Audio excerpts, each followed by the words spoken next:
السلام عليكم ورحمة الله وبركاته. والله مغلية ومغلية مغلوها جرا ومغلية وموادك حرتها مضح بنانا ومانتا بركلة صوبة وضي بالشديس الصوماليات بالكستوي شوغان بقى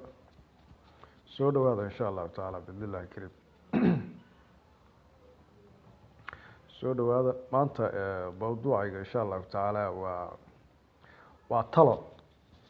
موضوعي وطلوي مانتا إن شاء الله تعالى بإذن الله الكريم. وهاك هي وتوسينيا توسي كاميرا هي وتوسي أضو أوكي صباح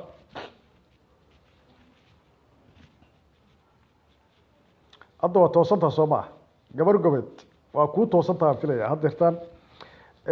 السلام عليكم ورحمة الله وبركاته. آد بلدي سلامية جودهان أنت ديلا كوين معي داون دونتا أنت هذا ديلا كوين معي أي لوذا شغله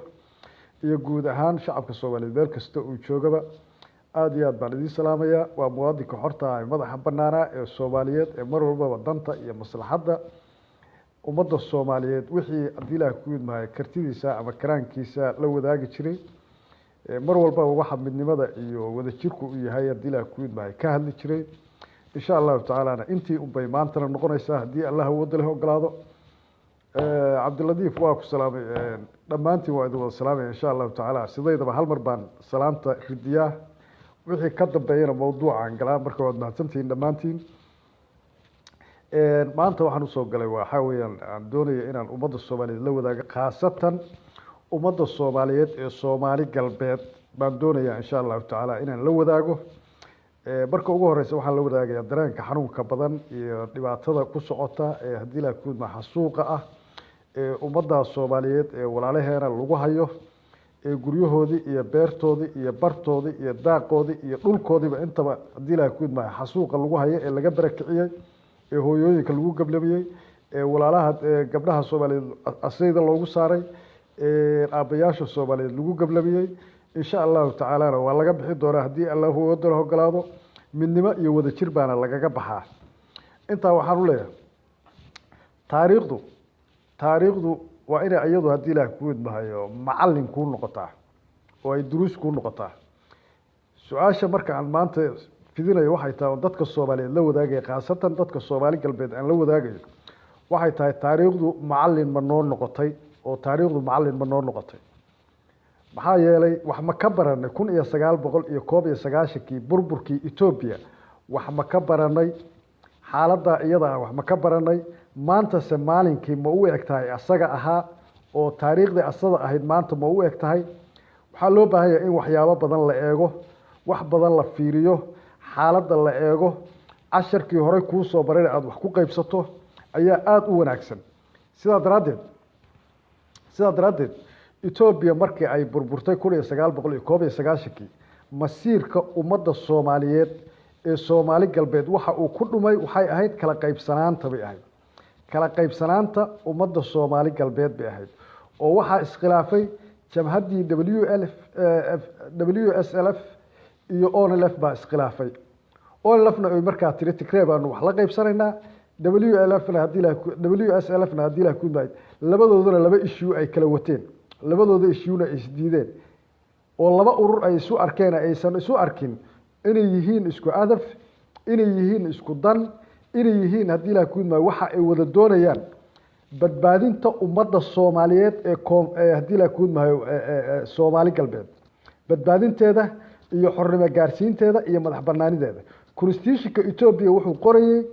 qoomiyad kasta hadii ay doonto inay noqon karto dal madax banaan taasuna waa mid Eritrea ay banaanka ku martay ay maantana ku tahay xorta. Eritrea xornimadeeda waxa ay ku timid midnimadoodii ku timid wada jirkoodii ku timid wax wada doonkoodii ku timid ummad midaysan oo wax wada doonaysa oo waxa ay doonayaan yaqaanabi ahayd. sidaa daraadeed ku timid halka inagu aan ahayn ummad kala daadsan halka aynu ahayn ummad kala qaybsan oo haddana hadii la ku yimaaday gumaysigu uu kala qaybiyay oo kooxa ah aynu ahayn. labada jabhadood ee markaa abaabulan ee ugu xoog badan waxay ahaayeen onlf iyo wslf bay ahaayeen. khilaafka iyaga dhexdoodana wuxuu keenay hadii la ku yimaaday in maanta midda taagan hadii la ku yimaaday ay Tigray hadii la ku yimaaday ummadayada miday xirto miday cadaabto miday gaajayso miday dhacdo miday xabsi ku rido adoonsiguna halkaa hadii Ilaahay ku imaa continue ka sii ahaa maanta waxaa timid marxalad kaleeto oo Itobiya oo isbedel ah timid hatimaade dadka Soomaaliyeed waa kala qaybsan yihiin way kala qaybsan yihiin dadka Soomaaliyeed waxay u kala qaybsan yihiin kuwa dulmidiid la baxay ilay hadii Ilaahay ku imaa liyu police iyo deegaanka hadii Ilaahay ku imaa dawladda ka dhisan onlf hadii Ilaahay ku imaa kuwa kaleeto wslf wali kala qaybsanaantu waa jirtaa halka Oromo ay u midowday muxaafidkeeda iyo mucaaradkeedaba ay ka midaysan tahay hadii Ilaahay ku imaa barakicinta iyo durjinta iyo dhulboobka dadka Soomaaliyeed ay u midaysan tahay haddaba su'aashu waxay tahay casharkii muu egyahay kii 19 muu egyahay halka aynu maanta inaga dhexdeena aynu hadii Ilaahay ku imaayo isku mashquulsanahay oo isugu mashquulsanahay ilay hal rido liyu booliska hal baabiyo maya onlf hal iska ilaaliyo maya dulmidiid maya xagga arrinkaasu sidaas ma aha waxa wanaagsan oo aad u wanaagsan marxaladda maanta jirta ee dadka Soomaaliyeed ee Soomaali galbeed haysata waxay hadii Ilaahay ku imaa quruxda iyo wanaagga ku jirta midnimo iyo wadajir ayuu ku jiraa masiirka ummadda iyo badbaadada ummadda in lagu raadiyo maanta cabdi ilay waa run waa sax waa dambiile ummadda Soomaaliyeed dhibaataynteedu ka qayb qaatay ummadda Soomaaliyeed dilkeedu ka qayb qaatay ummadda Soomaaliyeed bahdilkeedu ka qayb qaatay haddana dhanka kaleetana wax wanaagsan buu soo kordhiyay kama duwana dambiilayaasha Soomaaliyeed ee xasuuqay dadka Soomaaliyeed ee maantaba leadershipka u ah kama duwana Soomaaliya waxaa ka jira xildhibaanaha hadii Ilaahay ku imaa ummadda Soomaaliyeed soo xasuuqay waxaa ka jira xildhibaanaha hadii Ilaahay ku imaa dhiig dagaaladii sokeeye ka soo qayb qaatay waxaa ka jira hadii Ilaahay ku imaa mas'uuliyiin hadii Ilaahay ku imaa dagaaladii Soomaaliyeed ee hadii Ilaahay ku imaa ahliga ka qayb qaatay haddana danta iyo maslaxadu waxa ay keentay in la helo dawladnimo Soomaaliyeed sidaa daraadeed dadka Soomaaliyeed ee Soomaali galbeed waxaan kula talinayaa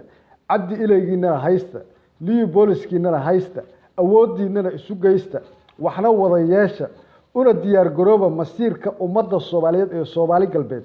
mid qurux badan oo isdifaaca oo dhinac walba hadii Ilaahay ku imaayo karaamo iyo nolol iyo sharaf ku hela in laga dhigo laakiin kala qaybsanaanta iyo farfiiqa onlf hadii Ilaahay ku imaa ilay diidan ilay hadii Ilaahay ku imaa dulmidiid diidan ilay kulligood diidan waxaasoo dhan diidan danta iyo maslaxadu kuma jirto danta iyo maslaxadu waxay ku jirtaa xasuuqa maanta socda inaad kaga hortagtaan midnimo iyo wadajir siyaasadana la mideeyo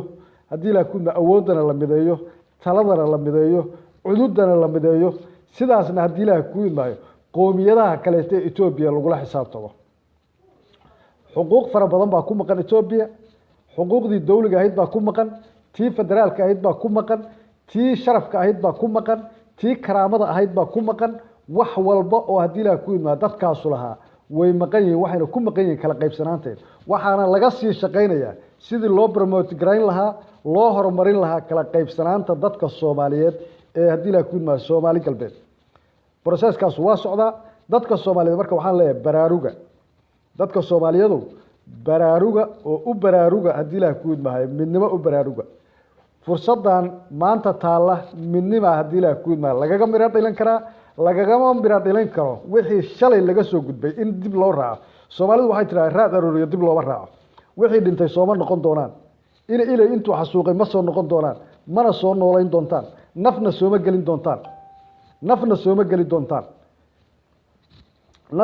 gelin doontaan magdhow ma heli doontaan waxaasoo dhan ma heli doontaan laakiin ha isku mashquulina dadka yaan la isku mashquulin danta yaan la mashquulin fursadda yaan la lumin ummadda hadii Ilaahay ku imaayo iyo dhulka iyo deegaanka sharafkiisa iyo karaamadiisa waxay ku jirtaa idinkoo wada fariista idinkoo tala mida qaata idinkoo siyaasad mida qaata idinkoo qaata hadii Ilaahay ku imaayo waxaad leedihiin qaarkood waxaan arkay dad ku haya hal la kala diro liyu booliska hal la kala diro dad leebaan arkay war liyu booliska hadday shalay ku xasuuqi jireen maanta waa inaad isku difaacdaa maxaad kaloo haysataa maxaa kaloo kuu dhisan maxaa kaloo kuu yaal xageed u weel banaysanaysaa waxa ku xasuuqaya waa liyu booliskii Oromada waxa ku xasuuqaya waa jamhadoodii waxa ku xasuuqaya waa dadkoodii waxa ku xasuuqaya waa dawladoodii sidaa daraadeed yaad u weel banaysanaysaa yaad rabtaa inay ku difaacaan yaa ka gaashaamahaya haddii ayaga aad hubka ka dhigto soo daleel maran laga heli maayo adigoo hubkaaga dhigan adigoo federaalkaaga ah adigoo liu booliskaaga ah wixii shalay qaldamay hala saxo wixii shalay qaldamay hala saxo waa la iscafin karaa waa la walaaloobi karaa waa wada jir waa la samayn karaa midnimo waa la gaari karaa maxaa yeelay qoomiyadaad ku dhex jirtaan ma idin anfacayso reehebel ma idin anfacayso onlf ma idin anfacayso cabdi ilay liu bolis ma idin anfacayso dulmidiid waxaasoo dhan idinma anfacahayo soomaali baa tihiin soomaali baa la idin yaqaan duulaan baa la idinku yahay kala qaybsanaantiina la rabaa sidaasaa la rabaa in fursadda la idinkaga saaro xuquuq Itobiya aad ku weydaan xuquuq hadii ku idma madax bannaan aad ku weydaan xuquuq xornimo doon aad ku weydaan xuquuq dadnimo aad ku weydaan xuquuq shaf aad ku weydaan xuquuq karaama aad ku weydaan intaba aad ku weydaan sidaa daraadeed waxaan ku talinayaa anigu oo talada maanta aan sidaa ay tahay Soomaali galbeeday dadka Soomaali galbeed ku dhaqan ee dhulka Soomaali galbeed ee Somalida Itobiya la yiraahdo ee Somalida Itobiya dadku yiraahdaan anigu ma iraahdee Soomaali galbeed baan iraahdaa Soomaali galbeed dadka jooga waxa wanaagsan midnimo wanaagsan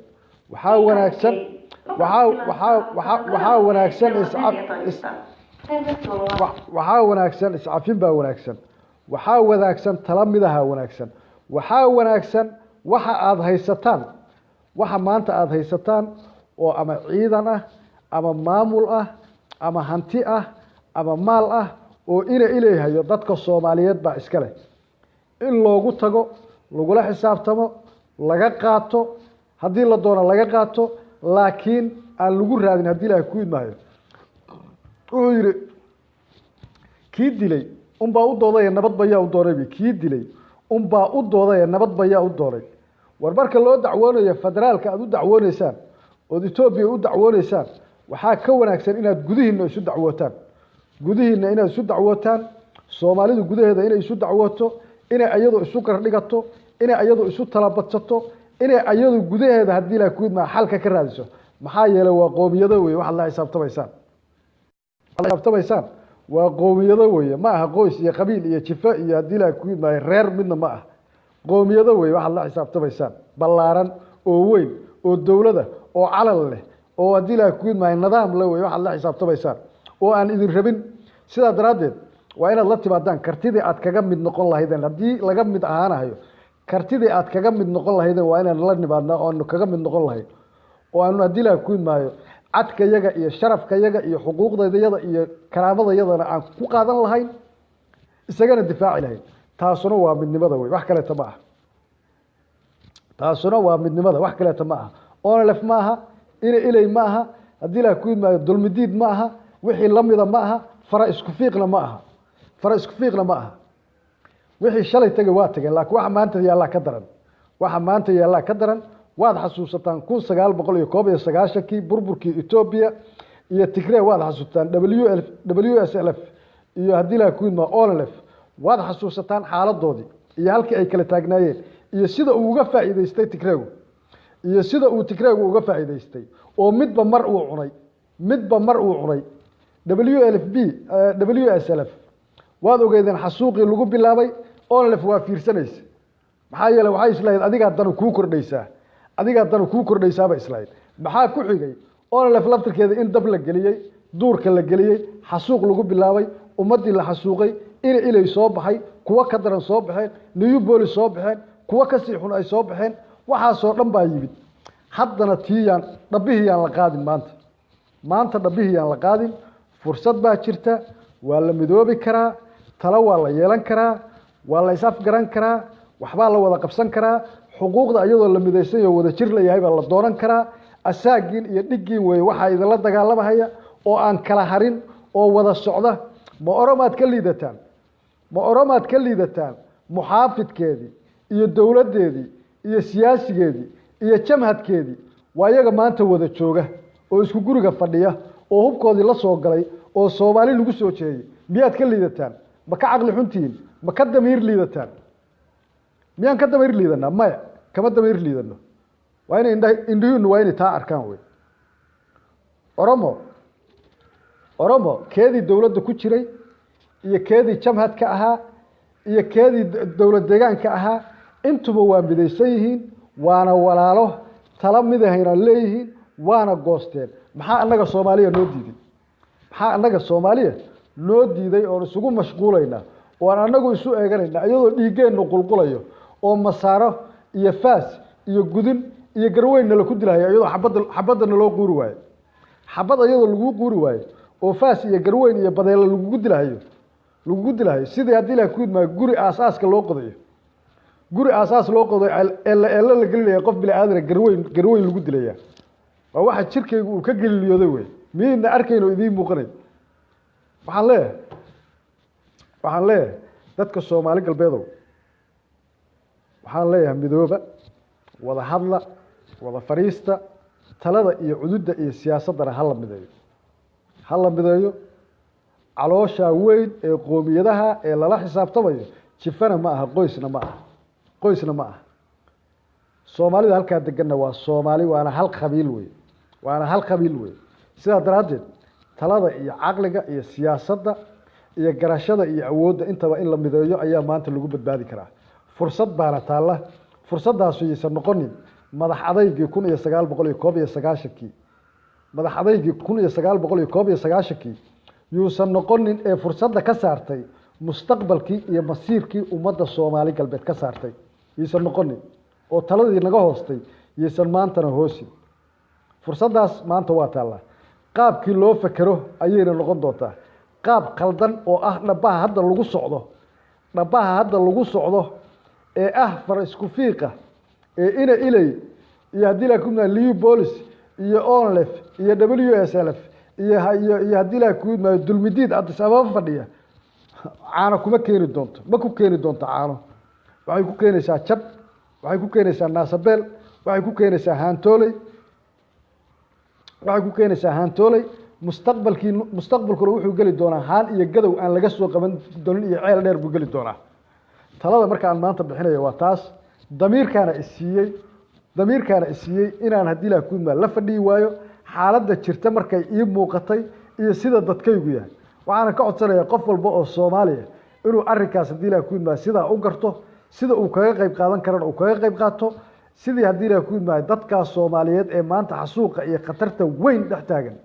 sidii loo ay u badbaadi lahaayeen dadkaas aynu ugu badbaadi lahayn oo Soomaalinimadeenu u badbaadi lahayn ummadnimadeenu u badbaadi lahayn jiritaankeenu u badbaadi lahaa oo dadkeenu u badbaadi lahaa qof walba oo Soomaaliya mas'uuliyad bana ka saaran macnaheeduna ma aha inaan ku baaqayo hadii la ku idmaayo macnaheeduna ma aha inaan ku baaqayo oo baaqa oo arrinkaygaana uu quseeyo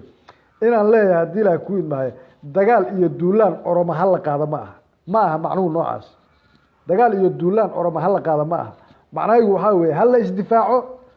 la isdifaaco sidii hadii la ku idmaayo sharaf iyo karaamo loo yeelan lahaana hal lagu talagalo qaabka kaliya loo mari karana waa midnimo Oromo iyo Soomaalina waxaan ugu baaqayaa nabad baan ugu baaqayaa wadajir baan ugu baaqayaa darisnimo baan ugu baaqayaa hadii la ku dhaqan wadaagii baan ugu baaqayaa sidaasaan ugu baaqayaa laakiin anoo saa ku baaqayaa haddana waxaan leeyahay dadkaygu ha midoobo taladiisu ha mideeyo siyaasaddiisa ha mideeyo garashadiisa ha mideeyo garaadkiisa ha mideeyo cududiisana ha mideeyo sidaasaa badbaadada ku jirtaa sidaasaanu wax kula qaybsan karnaa sidaasaanu hadii la ku isku difaaci karnaa sidaasaynu haddaynu ka mid ahaan karna sharaftayada iyo karaamadayada ku muuqan kartaa haddaynu ka tegaynana sidaasaynu hadii la ku kaga tegi karaynaa ee kagama tegi karayno sida haddeerta aqligu yahay oo shaqeynaya kagama tegi karayno waxba yaan la alalaasin waxba yaan la isku digan waxba yaan hadii la ku la wahayn inay shalay qaladku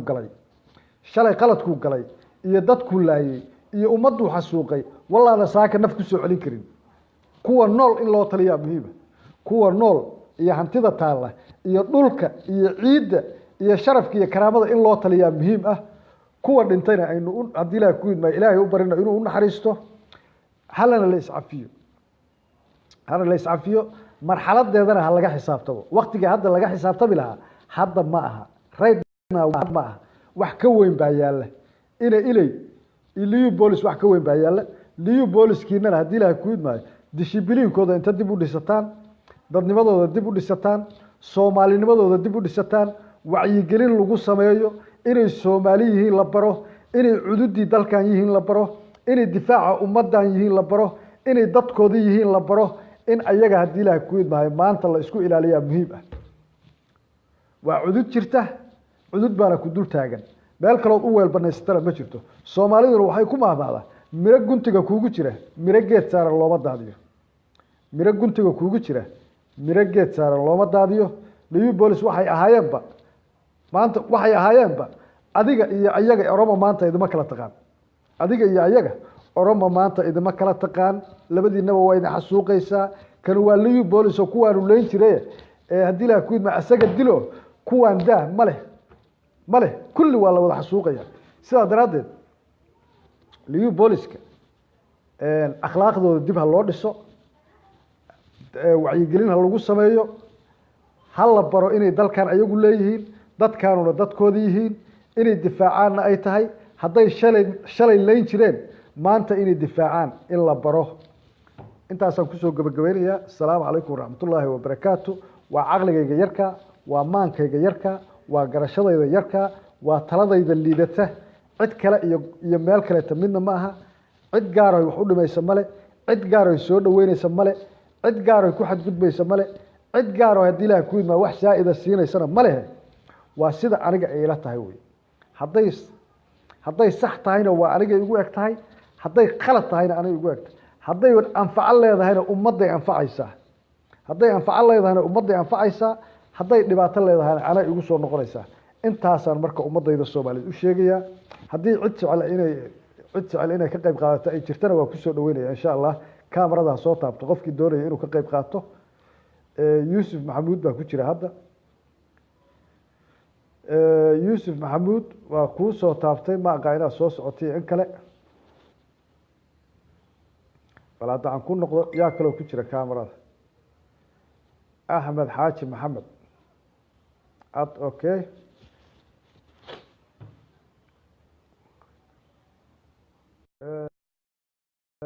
عمر waa soo socotaa ma aqaan culays miya xagee ka jira mise meel kale ka jira ma garan karo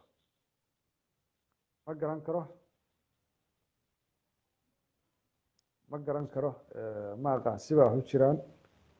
ma aniga xageyga mise cilad kale jirta I don't know qabashada aad igu adag geesay bal aan ku dayo geesayna waa ku dayay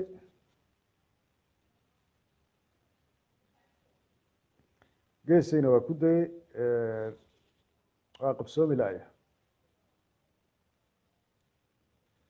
waa qabsoomi laaya I don't know waxaan u maleynayaa aniga xagayga cilad farsamo ka jirta Umar Cismaan caatay waa ku jeeda walaal waa arkaa hadaad fariin doonayso inaad soo qortana waa ka warsugaya insha Allah anyway ummadda Soomaaliyeed meel kasta ay joogto meel kasta karaamadeena iyo dadnimadeena iyo cisigeena iyo haybadeena ay ku jirtaa midnimo ay ku jirtaa midnimo ay ku jirtaa waxaan midnimo ku weynay wallahi baan urur ayna ku helay qoysna ayna ku helay qaybana ayna ku helay nacayb dhaxdeena ayna ku helay colaad iyo utun iyo cuqdad anagu hadii la ku maano caloosha isugu haynana waxbay inaga bixin doontaa waxba inooma dhisi doonto cuqdad aynu caloosha anagu ku wada haysano oo wax shalay dhacay aynu caloosha ugu wada haysano wallahi billahi tallahi waxbay ina dhaafinaysaa dulinimada inagu kordhinaysaa sharaf la'aanta inagu kordhinaysaa cusxumada inagu kordhinaysaa dawlad la'aanta inagu kordhinaysaa dadnimo la'aanta inagu kordhinaysaa cadawga hadii la ku idma ummadda Soomaaliyeedna daleel buu ka heli doonaa sida daraadeed iscafiskana hal la badiyo midnimadana hal la xoojiyo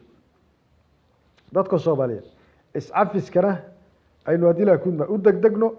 midnimadana aynu xoojino intaas danteenu ku jirtaa intaas ay danteenu u jirtaa dantanadu intaas ku jirtaa intaasana ku soo gabagabeynaya kaamaradu suurtagal waa in noqon weyda inaan soo qabto waa jeclaan lahaa inaad mawduucan ka wada qayb cilad farsamo xaggayga ka jirta waan isku dayay dhowr jeer inaan soo qabto dadka haddii ilaahay ku idmaayo kaamaradu haddii ilaahay ku idmaayo soo codsaday marka suurtagal bay ii noqon lahdaa ilaahay hadda intaan aad iyo aad baad u mahadsantihiin aad iyo aad baan idinkugu mahad celinayaa waad ku mahadsantihiin arrintaana hala gaarsiiyo meel kasta ilaa ay gaarto madaxda ay qusayso ilaa ay gaarto madaxda iyo siyaasiyiinta iyo waxgaradka iyo ugaasyada iyo suldaamada iyo indheergaradka Soomaali galbeed fariintaydan insha Allahu tacaala inay gaarto hal isku dayo waxa wanaagsan waa la sheer gareeyaa waa badbaadadeena ilaa ay u wada tagto hal la sheer gareeyo insha Allahu tacaala biidhnillaahi kariim aad baan idin wada salaamaya dhamaantiin assalaamu calaykum waraxmatullahi wabarakaatu